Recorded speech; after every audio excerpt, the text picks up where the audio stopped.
ค่ะวันนี้นะคะก็จะมารีวิวการตัดขนหมานะคะเดี๋ยวก็จะมาตัดข้าวปั้นเป็นตัวแรกเลยนะคะเดี๋ยวเราก็จะโชว์ตัวที่น่ารักมากที่สุดตัวหนึ่งค่ะ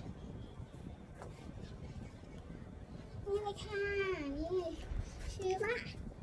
ข้าวฟ่างนะคะตัวขาวนะคะข้าวปั้นอยากเป็นข้าวปั้นตัวน้องเขาก็จะมาแบบนี้นะคะ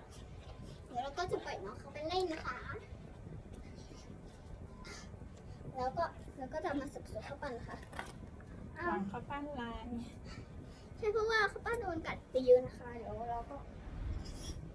สงสัยนิดนึงนะคะ ก็ไม่รู้เหมือนกันแล้วข้าวปั้นไปอยู่ตรงนั้นสิ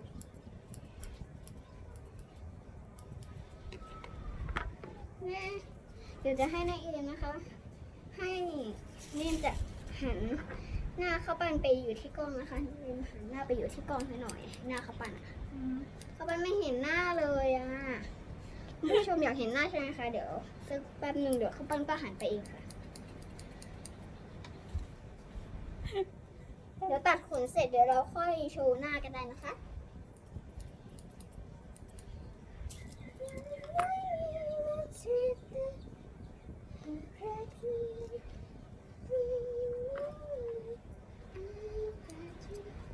เดี๋ยวคุณถ้าใครตัดขนหมาไม่เป็นนะคะมาดูคลิปนี้ได้เลยนะคะต้องมี2 คนนะคะ ทำไมต้องมี2 คนคะ เพราะว่ามันต้องช่วยกันทำหมานะคะ ถ้าการจะหวีมาแบบนี้ต้องหวีเบาๆนะคะ ถ้าหวีแรงมันจะเจ็บใช่ไหม ใช่ค่ะ ถ้าหวีแรงมันจะเจ็บนะคะแล้วมันก็จะไม่มีโอกาสให้จับอีกเลยเราควรทำเบาๆนะคะเราควรแค่หวีที่ธรรมดาที่มันฟูออกมานะคะ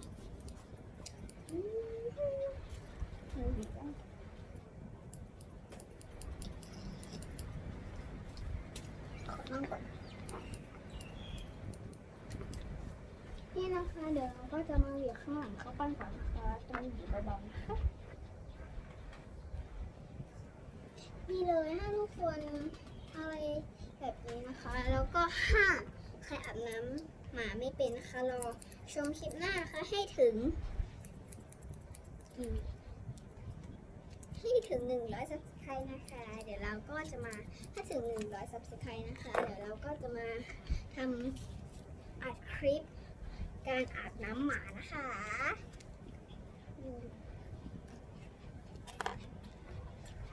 ถ้าทุกคนอยากดูทุกคนก็ต้องกด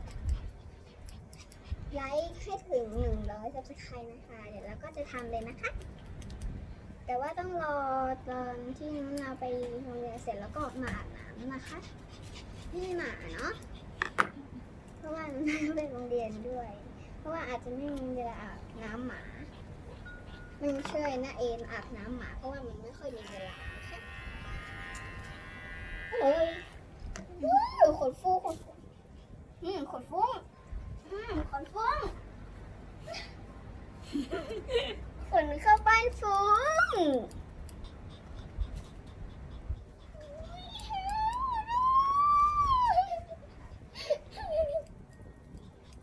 ถ้าทำแรงกับหมานะคะต้องขอโทษด้วยนะคะเพราะว่าไม่งั้นหมาจะเจ็บ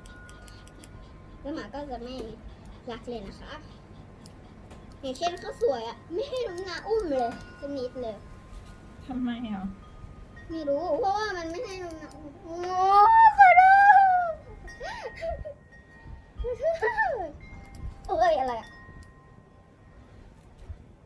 เขาไปหน่อย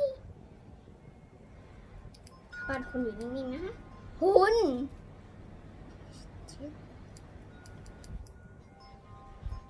เฮ้ย yes คนอื่นค้างหน่อย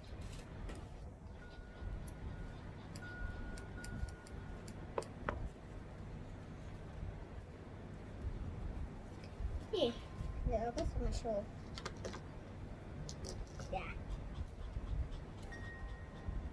หรือว่าถ้าใครอาบน้ำหมาเป็นแล้วนะคะ ก็มาดูคลิปนี้ได้นะคะถ้าทำอาบน้ำไม่เป็นนะคะ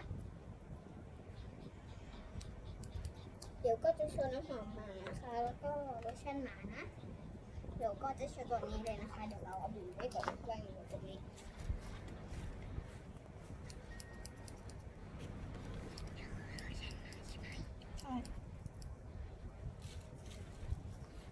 ชั่นหมานะคะมันใกล้หมดแล้วเนาะเดี๋ยวเราก็ต้องไปซื้อใหม่เลยนะคะมันใกล้หมดแล้วเพราะว่าหมาชอบ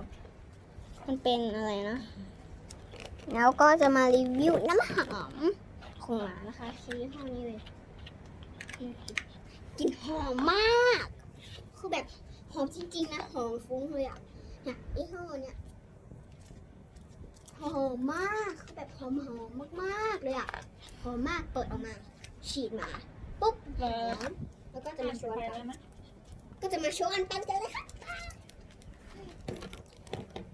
บ๊ายบาย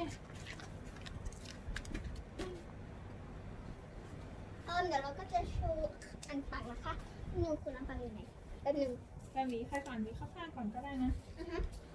เดี๋ยวก็เอาเข้าบ้านก่อน